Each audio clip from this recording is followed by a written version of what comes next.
당신은 지금 회의를 하고 있습니다. 당신과 당신의 팀원들이 현재 진행 중인 프로젝트에 관해 이야기하고 있습니다. 당신은 얼마 전에 본 책에서 다른 사람의 이야기를 경청하는 것이 진짜 좋은 대화라고 배웠습니다. 오늘은 반드시 그것을 실천하리라 다짐했습니다. 그래서 당신은 말하기보다는 팀원들의 이야기를 아주 진지한 얼굴로 적극적으로 들어줬습니다. 꽤 만족스러운 회의였습니다. 그날 저녁 한 팀원이 당신에게 용기 내어 메시지를 보냈습니다. 혹시 저한테 화나신 거 있으세요? 사회심리학자인 하이디 그랜트 할버슨 박사는 이러한 상황을 우리가 살아가는데 주요한 문제 중 하나라고 이야기합니다. 우리가 사람들에게 어떤 의도로 접근할 때 그것이 좋든 나쁘든 그 사람들은 종종 완전히 다른 형태로 그것을 인식합니다. 예를 들어 당신은 바쁜 와중에 굳이 시간을 내어 당신의 동료의 일을 도와줬습니다. 그는 당신이 봤을 때 업무로 인한 잦은 야근과 스트레스로 힘들어하는 것 같아 보였습니다. 하지만 그는 자기 능력이 부족하기 때문에 당신이 자신을 믿지 못한다고 생각하였습니다. 그는 단지 사무실에 사람이 붐비지 않을 때 일이 더 잘 돼서 남들보다 집에 늦게 갔던 것입니다. 이렇듯 그가 당신을 오해하는 것처럼 당신도 그를 오해하고 있습니다. 이런 오해들은 직장뿐만 아니라 가정과 커플 사이에서도 잦은 갈등과 다툼으로 이어지기도 합니다. 다른 사람들이 당신을 어떻게 보는지와 당신이 당신 자신을 어떻게 보는지는 큰 차이가 있습니다. 심리학자들은 이러한 차이가 나는 이유를 인간의 몇 가지 변덕스러움에서 발생한다고 말합니다. 사람들은 스스로 숨김없이 솔직하다고 생각합니다. 그래서 자신이 느끼는 감정이나 의도를 다른 사람에게 명확하게 전달하기 위한 노력을 거의 하지 않습니다. 그럼에도 그것을 다른 사람이 분명히 알고 있을 것이라고 착각하고 있습니다. 다른 사람에게 자신에 대한 판단을 내릴 수 있는 정보를 거의 제공하지 않았음에도 말입니다. 심리학자들은 우리가 좌절했을 때의 모습이 걱정하거나 혼란스럽거나 실망하거나 긴장했을 때의 모습과 크게 다르지 않다고 말합니다. 그러니 당신이 누군가의 말에 집중하고 있지만 당신의 얼굴은 마치 화가 나 있는 것처럼 보일 수도 있다는 것입니다. 1998년 한 실험을 진행했습니다. 이 실험에서 참가자들끼리 모의 협상을 하도록 지시했습니다. 참가자들에게 자신의 목표와 의도를 피력하여 상대방의 마음을 얻어보라고 지시했습니다. 협상이 끝난 뒤 각 참가자들에게 상대방의 목표가 무엇인지 물었습니다. 그러나 상대방의 목표를 정확히 추측하는 경우는 26%에 불과했습니다. 그리고 참가자 중 절반 이상이 상대방에게 자신의 목표와 의도를 정확히 전달했다고 생각했습니다. 이렇듯 나는 내 의도를 분명하게 했어. 그는 내 의도를 분명히 알고 있을 거야. 이와 같이 생각하는 대부분의 경우에서 당신은 실제로 그렇게 하지 않았고 그도 그렇게 느끼지 않았을 수도 있다는 것입니다. 심리학자인 데니엘 카너만의 연구에 따르면 마음이 다른 사람에 대한 정보를 처리하는 두 가지 방법이 있다고 말합니다. 그것은 시스템 1과 시스템 2라고 부르는 인지처리 과정입니다. 시스템 1은 생각하지 않아도 알 수 있는 빠른 사고 과정입니다. 이 사진을 보자마자 화가 나 있다고 판단할 수 있을 것입니다.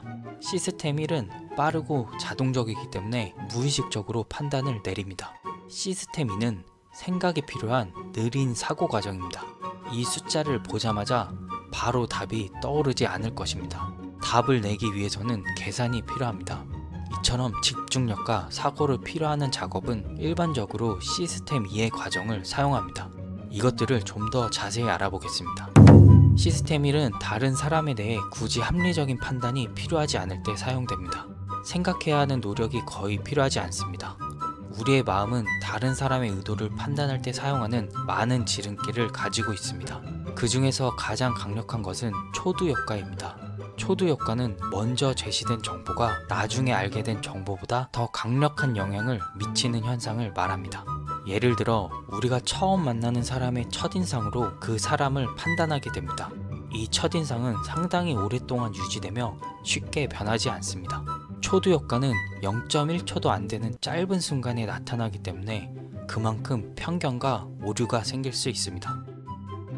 시스템 2는 시스템 1과는 다르게 의식적이고 합리적인 방식으로 정보를 처리합니다. 우리는 평소에는 항상 시스템 1의 사고를 하고 있습니다. 이는 멈출 수도 없습니다. 그러다가 논리적인 사고가 필요한 순간에 시스템 2가 작동합니다.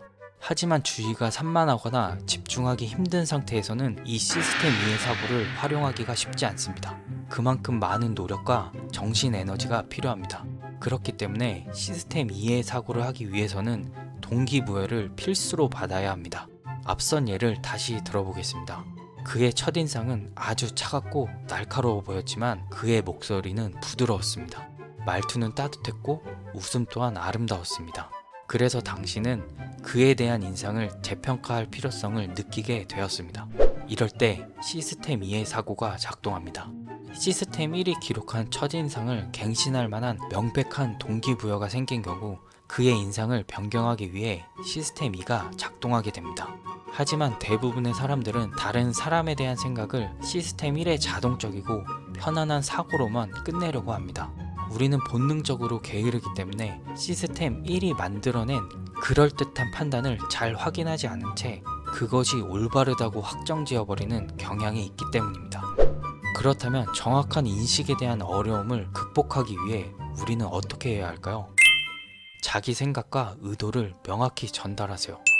심리학자들은 자신의 생각과 의도를 상대방에게 명확히 전달하고 싶다면 상대방이 시스템 2의 단계로 들어가는 것을 바라기보다는 스스로의 생각과 의도를 명확하게 전달하는 사람이 되는 것이 훨씬 더 현실적이라고 말합니다.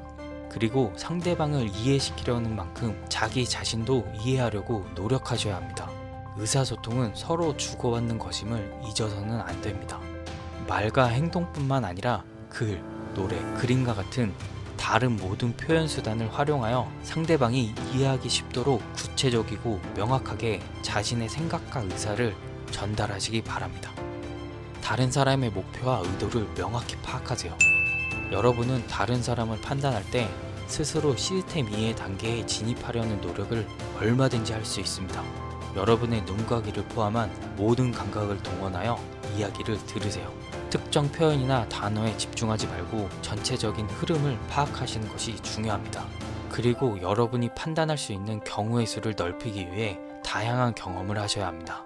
즉, 여러분이 세상을 바라보는 시야를 넓히셔야 다양한 상황에서 다양한 해석을 할 수 있게 됩니다.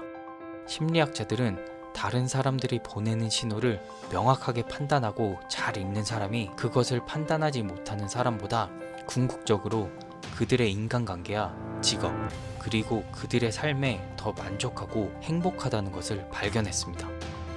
이해받고 인정받고 싶은 것은 인간의 기본적인 욕구입니다. 내가 이해받고 인정받고 싶은 만큼 다른 사람도 이해받고 인정받고 싶어 합니다. 아, 그런데 혹시 지금 화나신 거 아니죠?